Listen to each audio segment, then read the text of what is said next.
vários motivos, homens, mulheres e crianças vão parar nas ruas do Brasil.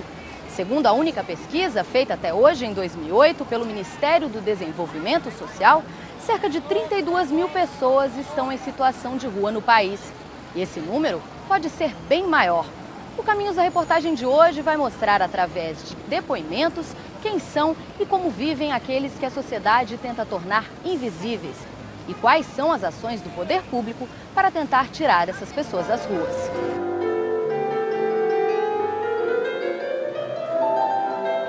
Os passos são precisos, delicados e encantadores. A dança para mim hoje é tudo. Sem a dança eu não consigo mais viver. Christian é bailarino e professor do projeto Axé em Salvador. Já morou fora do país e conheceu muitos lugares através da dança. Deixou para trás uma triste realidade. Quando criança, viveu em situação de rua. Eu penso num passado com mais força, mais sustento, estabilidade, essas coisas, para que me dê muito mais força, para que eu passe para esses meninos e eles não consigam pensar muito no passado e que eles olhem sempre para frente. Hoje eu tenho minha casa, já viajei para vários países, já conheço a Itália de ponta cabeça e estudei 6 meses em Veneza.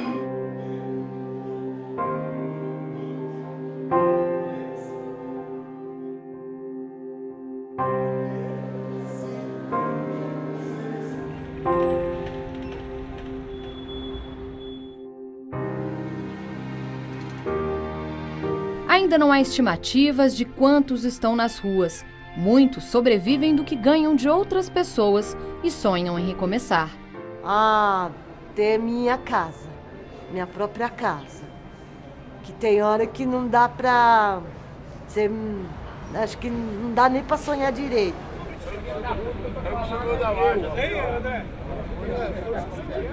É triste. Tem casa, tem nada. É triste. Os motivos que fizeram com que eles fossem viver nas ruas são vários. Conflitos familiares, o vício em drogas, o álcool. É difícil. A rua é muito difícil, gente. A rua é muito complicada. É sofrimento. Não é porque as pessoas falam, tá na rua porque quer, vai pra rua porque quer, é preguiçoso, é vagabundo, é bandido, é ladrão, é mentira. As pessoas não estão na rua por opção, como algumas pesquisas tentam até mostrar isso. As pessoas estão na rua porque normalmente tem no trajeto de vida um fato marcante que justifica essa condição social. Durante as entrevistas, alguns se identificaram com nome e sobrenome, outros com um apelido, e houve aqueles que, por vergonha ou medo, cobriram os rostos. Em Brasília, encontramos esse grupo que vive em uma quadra de classe média alta, a poucos quilômetros do Congresso Nacional. São mais de 15 pessoas, homens e mulheres. O pouco que têm, dividem uns com os outros. Encontramos esse homem que leva tudo o que tem em um carrinho de supermercado. Espigão já passou por um pouco de tudo nesses anos de rua. Já foi queimado por um adolescente, também em situação de rua, já teve emprego fixo e perdeu. O mais difícil de conviver é com o olhar de desprezo das pessoas. Eu não gosto dessas pessoas que ficam encarando o cara demais, não. Eu já não olho pra ninguém olhar pra mim. Só que não tem jeito, eles olham. O que é que eu posso fazer? Nada, né? E o grupo realmente incomoda a vizinhança. Enquanto gravávamos, 2 pessoas apareceram para reclamar. Estão perturbando demais, porque eles não têm noção do que eles estão fazendo. Tipo assim, eles fazem todas as necessidades fisiológicas na rua, inclusive debaixo daquelas árvores em frente ao meu apartamento, que a gente da janela vê eles usando ali como sanitário. E o problema mais sério é que no meio desse povo de rua fica infiltrado bandidos perigosos. Eu já presenciei alguns deles aí que eu conheço, que moram em Ceilândia, em outras cidades satélite, e aí acontece muito roubo. E para eles, a melhor solução é retirar o grupo de lá. E aqueles que quisessem voltar para sua terra, que eles dessem passagem e fizessem um histórico daquele mendigo, se ele voltou, entendeu? Porque se ele voltasse a segunda, terceira vez, aí já tinha que levar ele obrigado. Mas o que sentem ao ver essas pessoas? Eu não passo ali, eu evito, eu ando na rua de lá. Mas quando a senhora tem que passar, eles passam perto da senhora, o que a senhora sente? Não, nada. E as pessoas não entendem que quem está na rua é um ser humano, é um cidadão que precisa ser olhado diferente, né? E o descrédito da sociedade é muito grande. Porque quando ele está deitado ou está sentado numa porta, a primeira coisa que alguém faz é chamar o 190, é chamar a polícia para ele. Olha, tem um meliante, eu tenho um vagabundo, eu tenho um bandido aqui na minha porta. Só a única pessoa que passa aqui, que dá tchau, um beijinho, um abraço, é as criancinhas, que nunca vai cobrar de você. Que dá ali com amor e carinho que não vai cobrar. Tati também faz parte do grupo que vive em Brasília. Foi parar nas ruas porque a família não aceitava sua orientação sexual e porque era usuário de drogas. Hoje vive da reciclagem e do que recebe de esmolas. O preconceito incomoda. É discriminação, como que o rapaz estava tomando cerveja ali, assistindo o jogo só porque ele estava mal vestido, o cara do bar botou ele para fora. Preconceito que quase teve consequências mais sérias quando a mãe, que vive com ele na rua, passou mal. Ele conta que ligou para a emergência e que a ambulância não apareceu. Uma pessoa que passava pelo local prestou socorro. Quando fala com os moradores daqui de rua, por que não tinha uma viatura para levar uma senhora de idade? Em outra capital brasileira, conhecido por sua forte economia, mais pessoas tentam sobreviver embaixo de pontes, calçadas. Quando a noite chega na cidade que nunca dorme, conhecemos outra São Paulo, a de quem vive em suas praças e ruas. Uma pesquisa feita pela Prefeitura de São Paulo, em 2011, apontou que quase 15 mil pessoas vivem nas ruas da capital paulista. Mais da metade delas vivem em centros de acolhida. 55% dessas pessoas vivem no centro da cidade. A maior parte são homens e 53% são negros ou pardos. Os centros de acolhida já foram conhecidos como albergues ou abrigos. Hoje passam por uma reforma para tentar atrair mais moradores. Os centros fazem parte dos chamados equipamentos sociais do governo para a população em situação de rua e que incluem também os centros POP, centros especializados para a população em situação de rua. É uma unidade que atende durante o dia essas pessoas com espaço para guarda de pertences, é um centro que serve de referência, onde as pessoas podem fazer ali uma série de atividades durante o dia, ampliação de consultórios na rua, também são serviços da saúde que fazem um atendimento inicial no próprio espaço da rua, com criação de vínculos e a inserção dessas pessoas na rede de atenção básica de saúde. Mas as críticas da população de rua aos equipamentos sociais são muitas, em especial aos centros de acolhida. Quando eu comecei a conhecer albergue, isso aí era para usar droga e beber, porque tinha um albergue para mim tomar um banho, para mim comer, para mim dormir, male, mas tem. Então isso me ajudou a ficar mais sem vergonha ainda, né? E ver que isso aí é uma boa, pô, eu não vou pagar nada. O que eu fizer então é para me beber e me divertir, então essa ilusão tá fazendo na minha cabeça até hoje, que é uma ilusão, né? É uma ilusão isso. Não é que o albergue seja o nosso sonho, mas é o melhor, que é o que a gente tem, né? Para não, pelo menos ter um lugar para a gente tomar banho, né? Comer uma comida ainda que não seja a melhor comida do mundo. Outras reclamações são horários rígidos de entrada e de saída, a grande distância do centro da cidade e poucas opções de centros de acolhidas familiares, para que mães não se separem de seus filhos. Deu 8 horas da manhã, com sol, chuva, com trabalho, sem dinheiro, você tem que ir para a rua. A Zaquinacha, onde eu tô, é um galpão que fizeram agora porque a Copa tá aí, né? Então eles querem esconder a gente, é 1 hora daqui mais ou menos andando, eu ando rápido.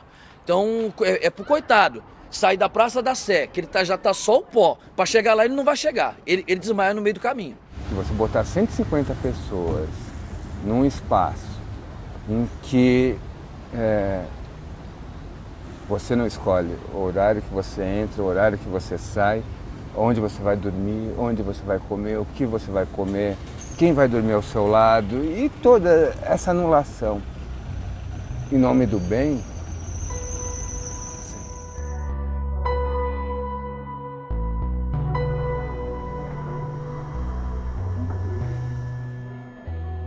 Em geral, esses serviços, né, eles são de grandes coletivos.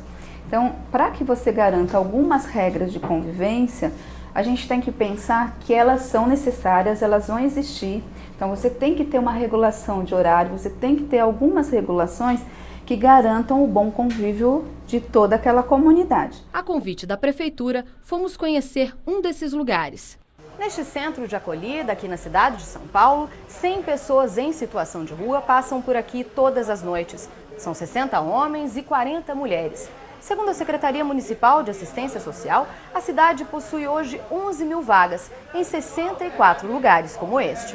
Os usuários dormem em beliches e podem guardar seus pertences em armários. Amanda não teve escolha. A família não aceitava sua orientação sexual.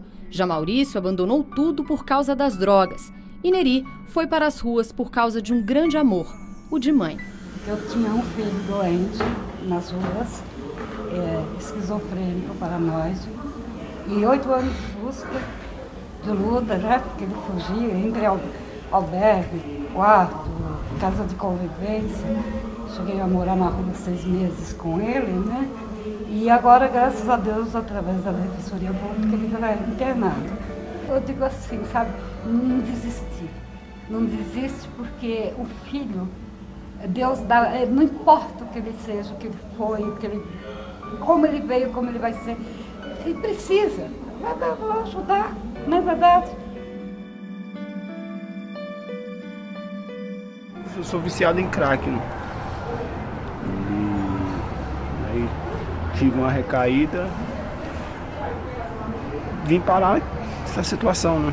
Antes eu cheirava cocaína, mas a cocaína, ela, apesar de ser uma droga, né, forte também, mas ela nunca me tirou o que o crack me tirou, né? Amanda critica os centros de acolhida, por onde passou antes de chegar a este. Há consumo de drogas e de álcool e até prostituição ali dentro lá também. Se eu pudesse voltar aos 37 que eu tenho atrás, eu acho que eu voltaria. Porque, sei lá, tem muita coisa pendente para trás, né? Ter um lugar próprio para morar. Falar, esse é o meu lar, eu consegui. Eu espero conseguir, em nome de Jesus. Ter uma casa para poder estar com meu filho. Anderson viveu 22 anos pelas ruas de São Paulo e também passou por diversos centros de acolhida. Para mim foi muito difícil. Claro que a rua você tem família. Não é família de pai, mãe e filho. Família, você faz amigos, você faz vínculos, você faz convivência, você tem amizade na rua. Na rua, perdeu amigos e teve de conviver com a violência, como o assassinato de 7 pessoas que dormiam na Praça da Sé em agosto de 2004. Fui estuprado com 13 anos de idade, ali no Anhangabaú, no centro de São Paulo, né? E você tem coisas e coisas e coisas que te levam a... Né? Fui queimado na rua, né? Quase sofri aquele massacre de 2004 que eu estava na Praça da Sé. Depois de conseguir emprego e casa própria, Anderson fundou com outros colegas o Movimento Nacional da População em Situação de Rua. Eu não tiro ninguém da rua, falo muito ele. Ele tem que querer sair da rua. A gente tem que brigar com o poder público, todas as esferas. Por política, por dinheiro, por orçamento, para que ele saia da rua. E foi também nas ruas de São Paulo que encontramos um grupo de frades franciscanos da Fraternidade O Caminho, que se dedica a cuidar de pessoas em situação de rua, principalmente aqueles que, por causa do vício, vivem nos arredores da Cracolândia, região no centro da capital paulista, conhecida pelo intenso tráfico de drogas. Todos os dias, eles servem mais de 30 refeições, oferecem banho e cortam o cabelo de quem precisar.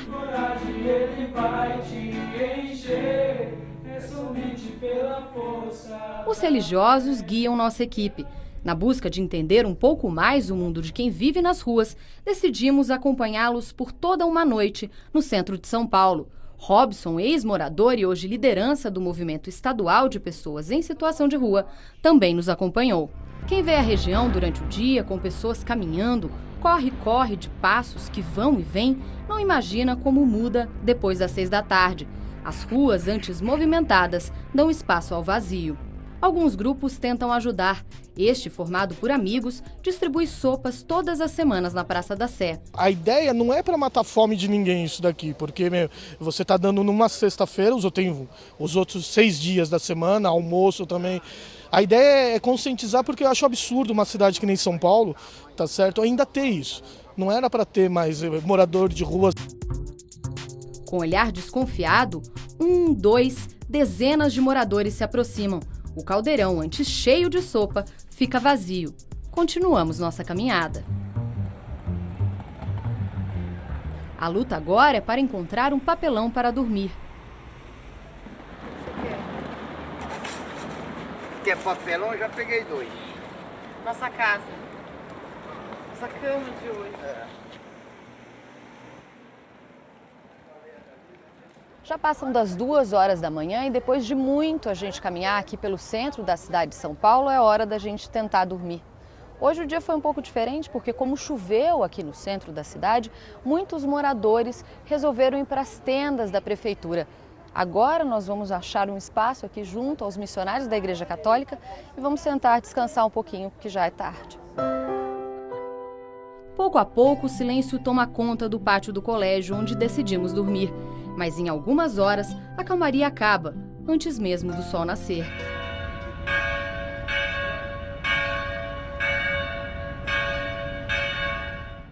Gente, aqui, casaco, coberta, mas esquenta, uma sensação de angústia muito forte. A gente dormiu muito pouco. Na realidade, muito difícil.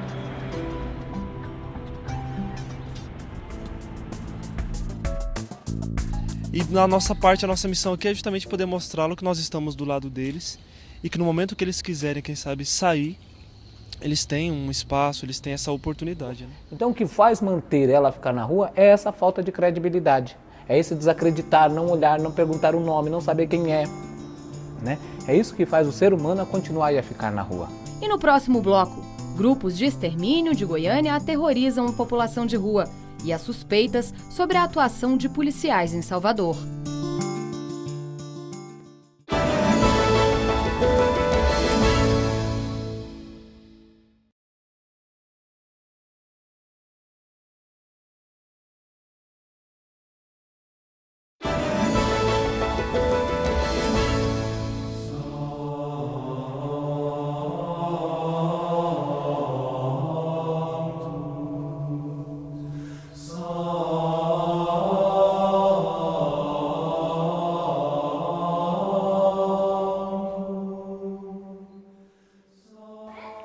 A parte mais difícil de viver na rua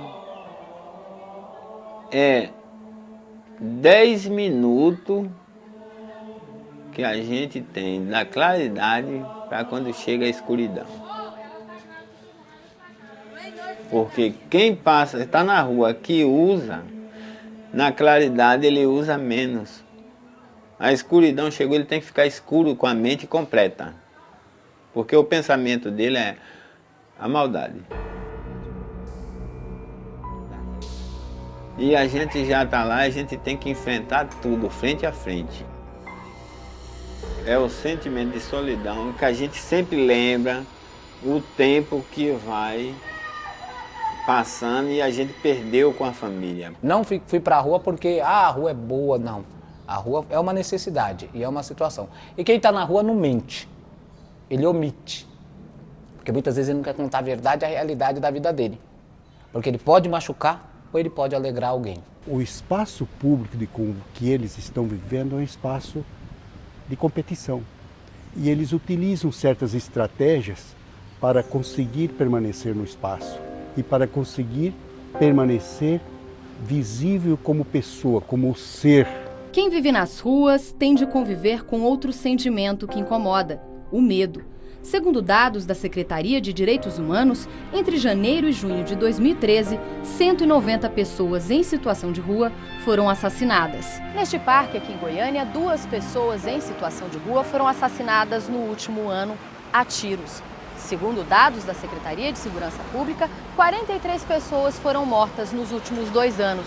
Mas para a pastoral de rua, esse número pode ser bem maior.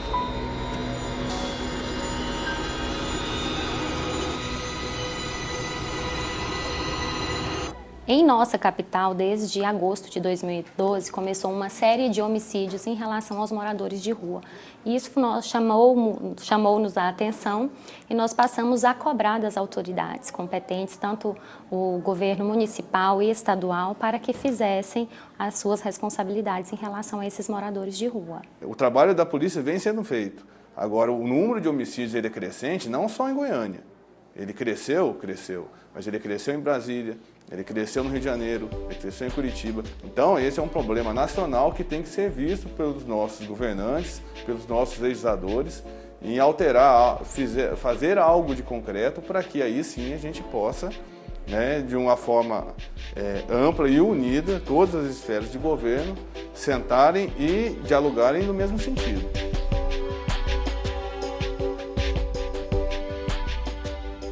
O grande número de assassinatos levou à hipótese da atuação de um grupo de extermínio, que teria participação de policiais militares. A PM e a Polícia Civil negam e apontam o tráfico de drogas como a principal causa dessas mortes. Polícia Militar de Goiás, nós não temos essa figura, esse grupo de extermínio, como você coloca. Nós tivemos situações, volto a dizer, em Goiânia, de pessoas que foram vítimas, sim, de homicídios aqui em Goiânia, em decorrência da situação de ruas deles, em decorrência da falta de políticas públicas para o atendimento a essas pessoas. Assim, mortes isoladas, maioria delas em virtude das drogas, tendo um pano de fundo, pelo menos o crack. Alguns casos foi uma briga entre eles, assim, mas grande parte foi decorrência de dívidas com drogas, principalmente o crack.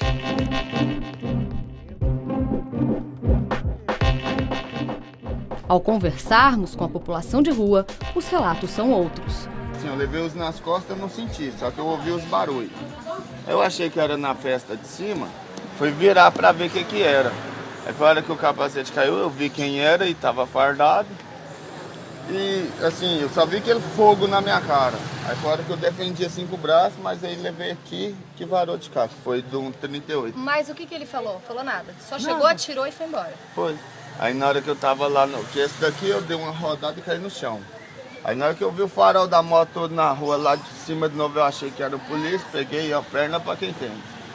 Aí que eu cheguei uns quase 150 metros depois, a Rotam vai e me para. Aí eu pedindo pelo amor de Deus que eu ia morrer, os policiais disseram que não podia me levar pro postinho, porque senão eu ia sujar o banco do carro. Por que eles te deram um tiro? Porque eles só porque a gente mora na rua, eles acham que a gente é bicho. Porque até nós dormindo aqui ontem, eles entraram ali, arrebentaram eu e meu irmão. Você já perdeu algum amigo que a polícia ou esse pessoal matou? Já vários, daqui mesmo. Ontem mesmo, o marido da outra ali, ó, levou uns tiros, tá lá no hospital. Muitos que me pegam aqui e falam, eu quero te pegar na madrugada. Além de denúncias de homicídio, os depoimentos apontam abusos recorrentes cometidos pela Polícia Militar. A polícia bate muito em nós, gente. Você já apanhou muitas vezes? Já apanhei aqui, ó. E por que eles batem? Porque nós é noiado. Nós é noiado. Mas eles não conversam, não fazem? Não, já chega batendo em nós, eles agredem nós. Eu vou falar mais não, porque eu não quero apanhar dos traficantes.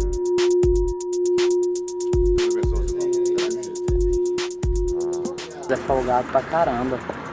Tipo assim, chega, alguns trocam ideia e tal, quer saber, mas outros não, chega batendo. Você não tem medo de acontecer o pior? Porque aqui em Goiânia acontece muito, né? Medo. Eu tenho fé, eu não tenho medo. Entendeu? E se é pra acontecer, vai acontecer. Você já teve algum amigo que aconteceu alguma coisa ruim? Vários. A polícia, muitas das vezes, ela não é preparada para trabalhar com esse tipo de pessoas. Eles tratam eles simplesmente como traficantes, como alcoólatras. Eles não tratam eles, não tem uma polícia especializada, porque é uma situação de demência, de doença mental. Morador de rua não é caso de polícia, é caso de saúde pública. A Polícia Militar também nega que os militares atuem de forma violenta. O nosso procedimento operacional padrão, em momento algum, preconiza que haja violência contra essas pessoas ou contra quaisquer umas delas. Acompanhando a equipe da Pastoral de Rua na distribuição de comida a moradores em situação de rua em Goiânia, encontramos seu José. Há 5 anos, ele vive embaixo de uma ponte ao lado deste pequeno córrego. Na casa improvisada, um colchão, poucos pertences. E como é que é viver aqui embaixo? Aqui é esgoto. Ali é esgoto, lá é esgoto, né? Essa água nem põe a mão dela aí, olha perto. Nossa Senhora. Aqui é fresquinho, né? Mas não tá dentro do esgoto. Não é bom não. Ele afirma que já viu vários corpos boiando no rio. Quando passa uma meia dúzia de corpo aí rodando. Passa. Um dia que eu tava aqui, olha lá, ó, não fala pra ninguém, passa. Quem foi? Nós entramos, inclusive, com um pedido de federalização para esses crimes, né? Esse pedido, ele está em análise. O que a gente quer é justiça, é um julgamento justo, né? E que seja rompida essa cultura de violência contra a população em situação de rua, e nesse caso o extremo dela, que é o homicídio. Em outras capitais brasileiras, os conflitos entre população de rua e polícia militar se repetem. Elas são invisíveis ou visíveis, depende da situação. A percepção é seletiva. Elas são invisíveis nos shoppings, nos bancos, nas igrejas. E quando eles são visíveis, essa visibilidade às vezes traz um incômodo, porque não era para eu te ver aqui. O que você está fazendo aqui? Por que eu estou te vendo? Eu não queria te ver. É uma população que, se desaparecer, ninguém vai sentir falta.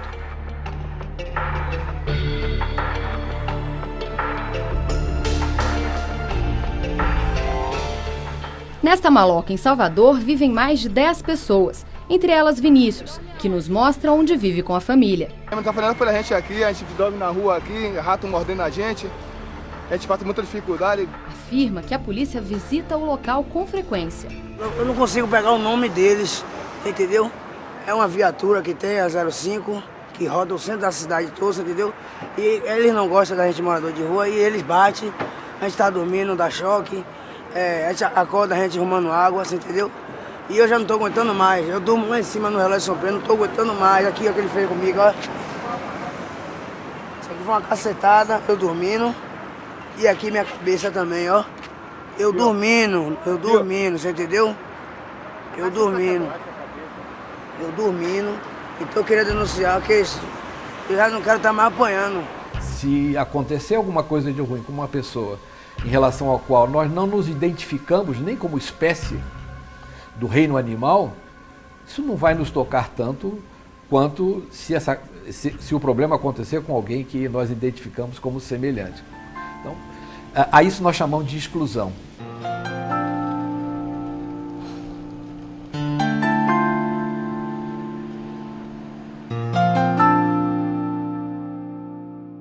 Em Brasília, pessoas em situação de rua também denunciam abusos de policiais.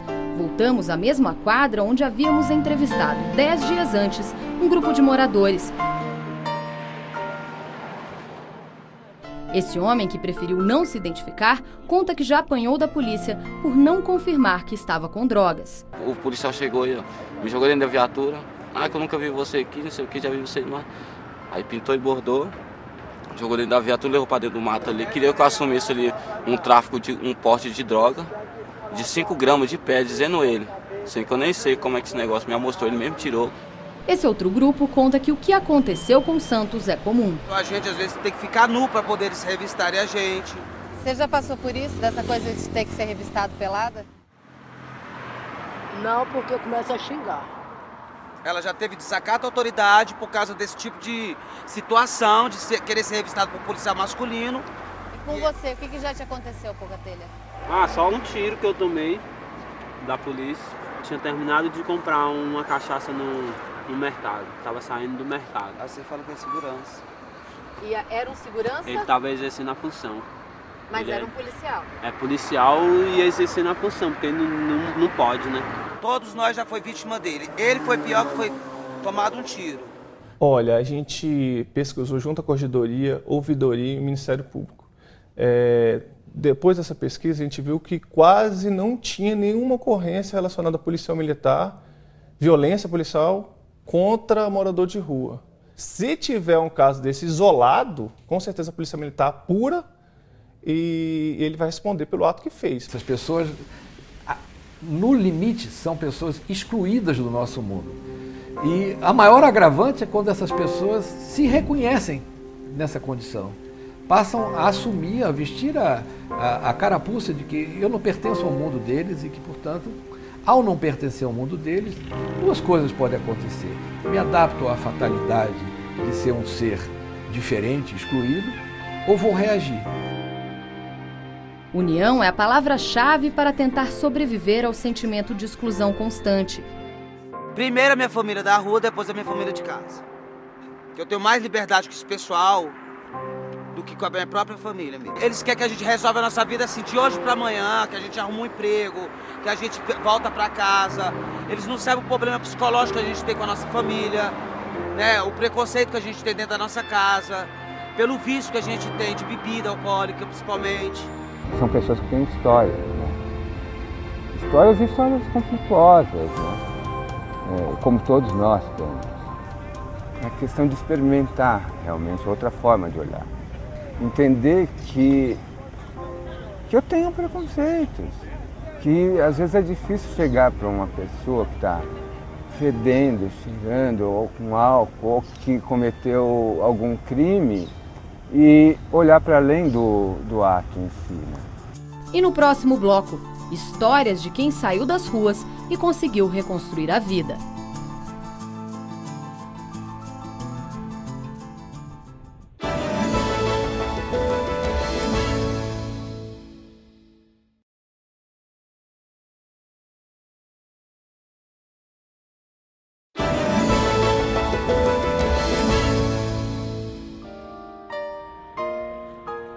Conhecida como cidade modelo, Curitiba tem orgulho de suas ruas limpas e organizadas. Mas não é preciso andar muito para ver que a cidade também tem contrastes.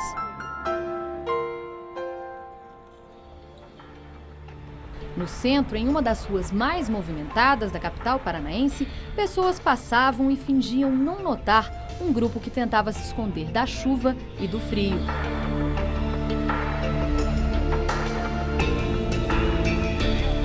Qualquer lugar que a gente vai, a gente tá com fome, as negadas aí ajudam a gente. Não deixa a gente falando sozinho.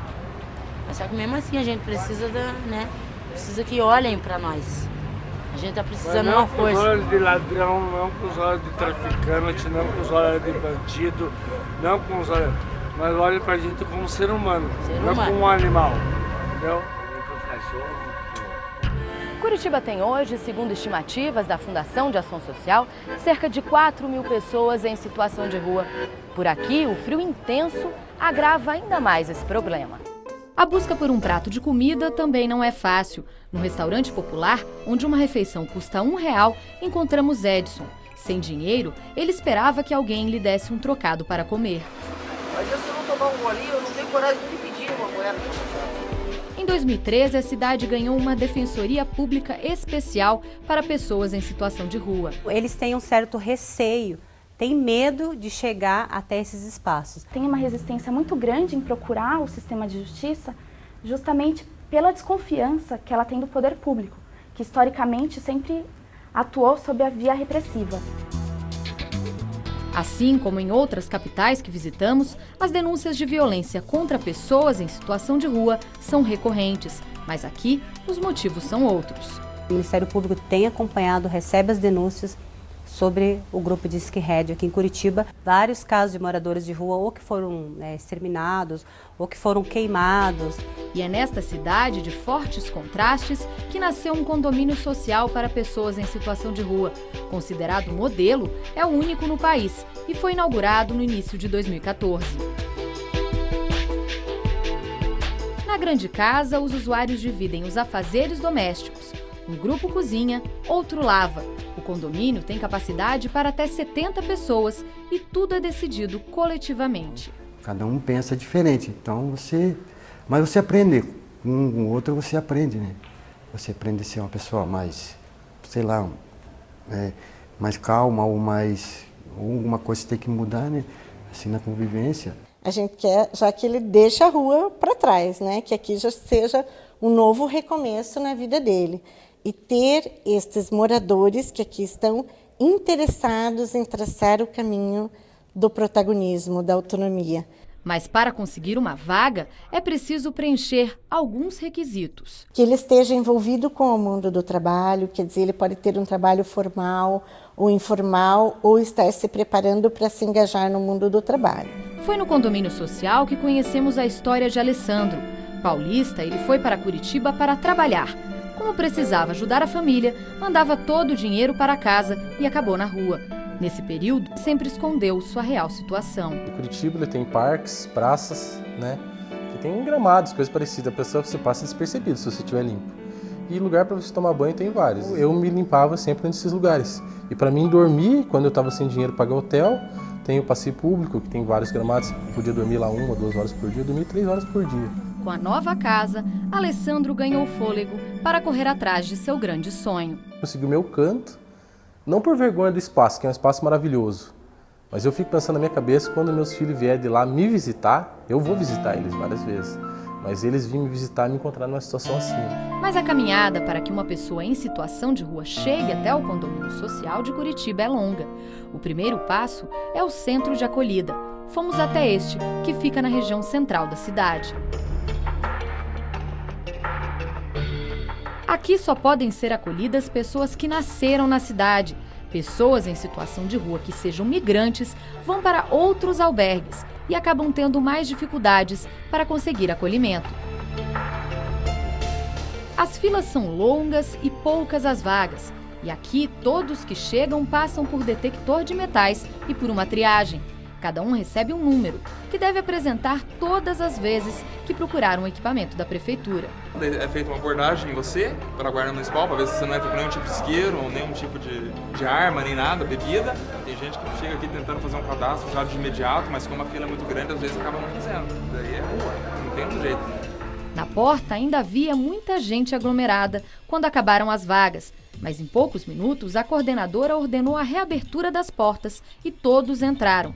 Não sabemos se foi por causa de nossa presença.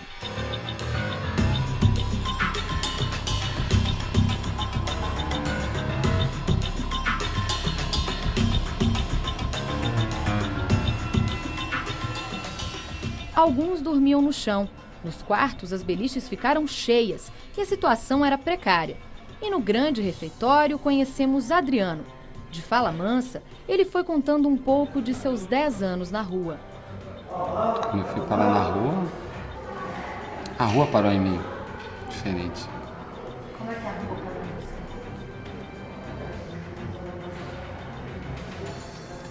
você? Por ingenuidade, inocência. Qual foi a sua ingenuidade? Ter acreditado que a rua tinha liberdade. Na verdade, eu perdi toda a minha liberdade na rua. Adriano diz que consegue lidar com quase todas as dores provocadas pela vida na rua, menos com duas: a falta de carinho e a solidão. Nada foi tão avassalador dentro da minha vida como a solidão. Eu já ganhei R$20 por baixo do portão eletrônico.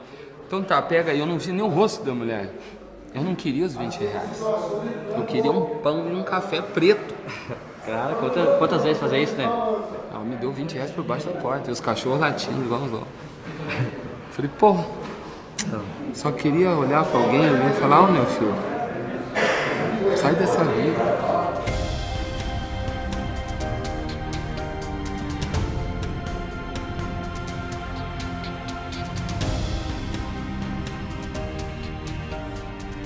Segundo uma das responsáveis da Fundação de Ação Social da Prefeitura de Curitiba, o sistema está passando por uma reformulação. Ela assume que faltam vagas. Cenário encontrado: uma insuficiência no atendimento, apenas 300 vagas disponíveis, apenas para banho, alimentação, vestuário, centralizado em Curitiba, o que de certo modo provoca um adensamento na região central. Mudança: descentralizar, implantamos 7 novos serviços para a população de rua, serviços que podem ser chamados de porta de entrada, que são os centros de população de rua, são centros especializados em que se busca criar um vínculo com essa população. Segundo Jucimere, a situação do acolhimento ao migrante também deve mudar. Então, nós temos que estar preparados para viabilizar, esgotar as possibilidades de retorno familiar. Em algumas situações exige toda uma articulação com a rede, porque não é simplesmente despachar o usuário para as outras cidades, o que isso pode ser um risco que nós não queremos repetir, mas viabilizar seu retorno familiar é uma estratégia. O centro é uma espécie de miragem das populações que estão buscando algum tipo de oportunidade ou algum tipo de socorro. Então essas populações são centrípetas.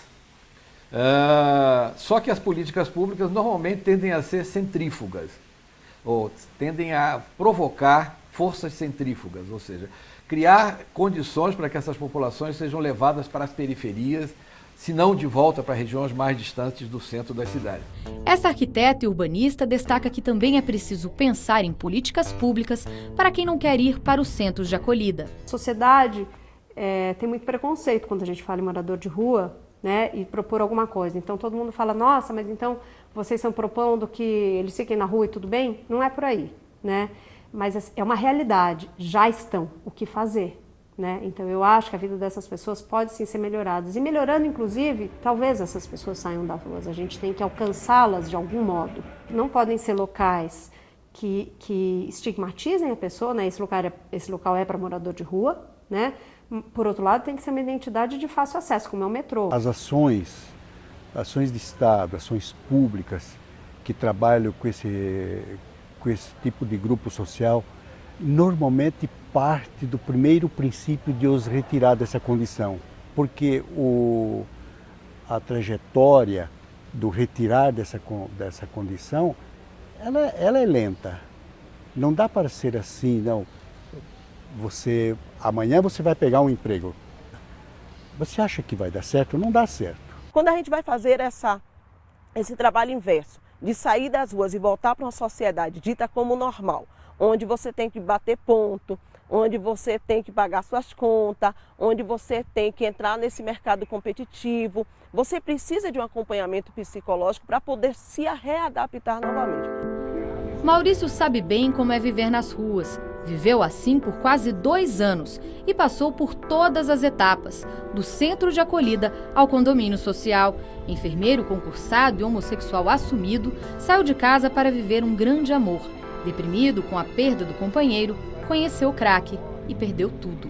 Daí veio a morte do Mauro. E isso me acabou muito mais, né? Então eu morava com ele numa casa de aluguel lá no Guabirutuba. E eu não sabia mais o que fazer, e o dinheiro acabando, e eu mudei para uma pensão, para um valor menor, e eu não conseguia também me manter com o uso da droga.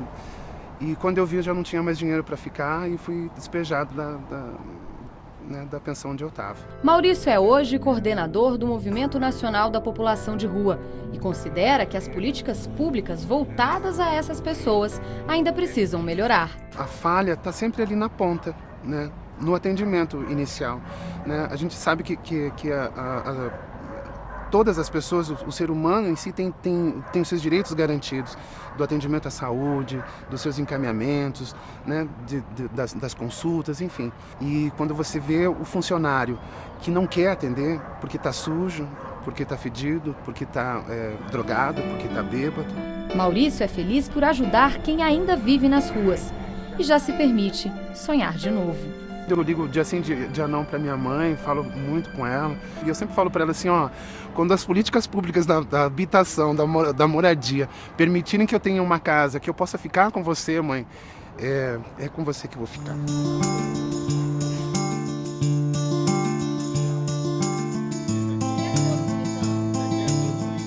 Assim como Maurício, Ney também coordena o Movimento Nacional da População de Rua. Viveu 35 anos pelas ruas de Salvador. Hoje é considerado exemplo de superação e já comprou casa própria. A coisa que eu mais adoro na minha vida é os filhos meus que me adoram e me aceitam. Que eles sempre me aceitam, sempre me dão o apoio. Eu me acho uma pessoa muito importante. Eu não quero que os outros acha eu quero que eu mesmo me ache.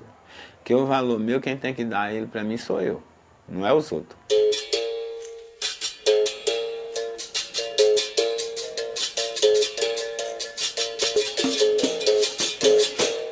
E foi em Salvador que também encontramos outro exemplo de dedicação à população de rua.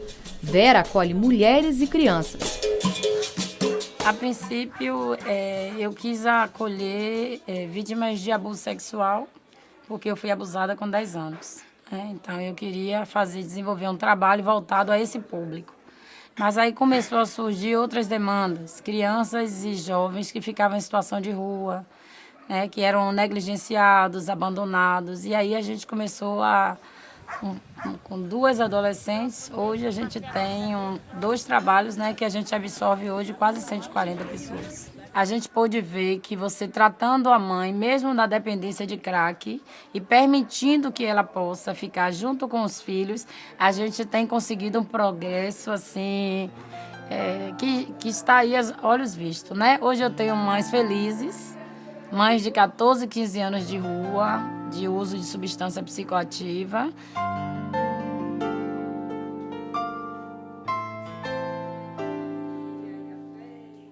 As mulheres são acomodadas em casas que contam com apoio de mães sociais. Elas recebem também acompanhamento médico e psicológico. Foi em uma dessas casas que encontramos essa mulher que preferiu não se identificar, com o filho recém-nascido no colo.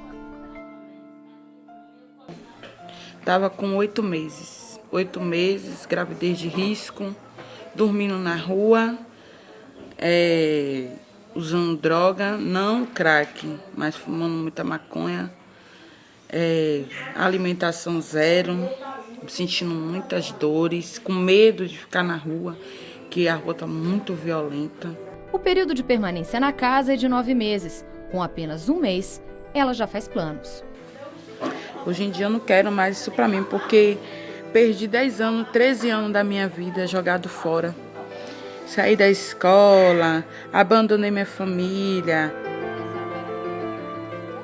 Neide acaba de completar 9 meses e se prepara para sair. Guarda duras lembranças dos 14 anos vividos na rua.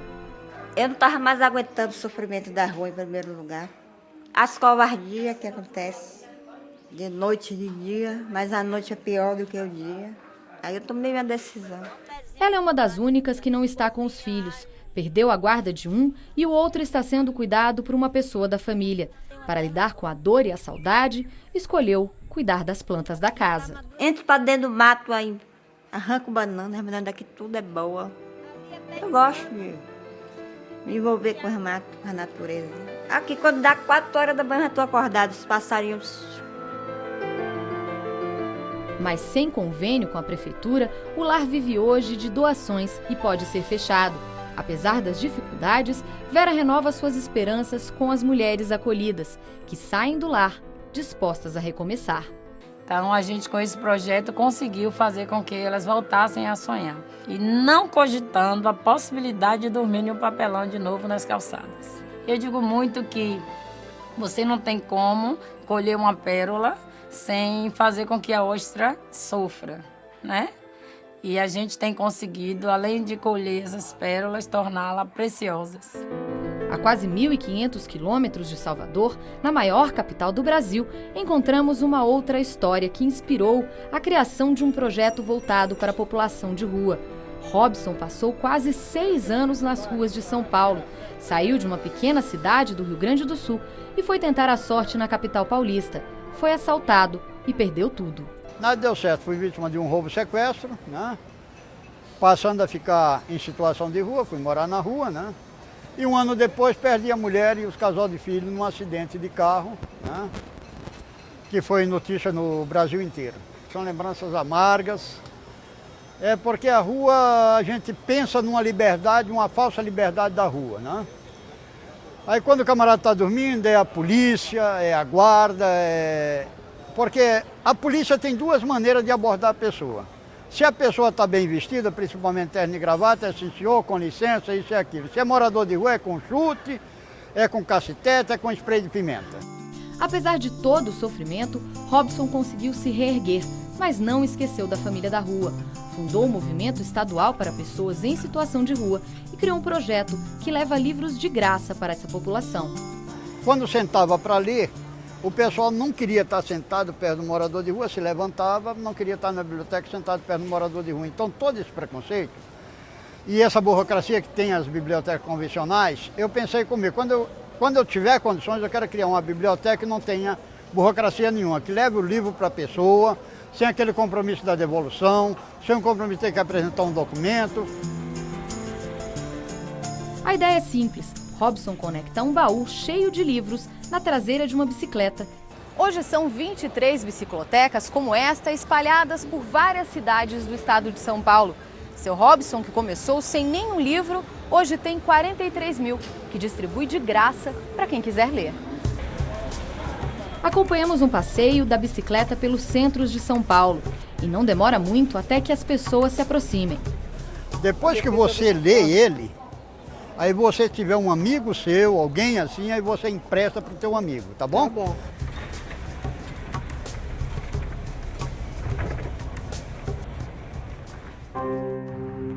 Eu vivi durante 16 anos nas ruas. O que eu sou hoje em dia, eu agradeço às pessoas que me acolheram nas ruas. Eu saí da rua porque eu constituí família, porque eu conquistei meu apartamento, porque hoje eu tenho um emprego. Porque se eu não tivesse constituído família, conquistado apartamento e ter emprego, eu estava na rua. Sou casada com um ex-morador de rua e eu não conseguiria me olhar no espelho se eu não fizesse alguma coisa por aqueles que me acolheram, que me apoiaram, que me deram vida. Na rua é triste. Mas as pessoas mais alegres que eu conheço, na verdade, são as da rua. Mas nós somos felizes, porque nós somos uma família.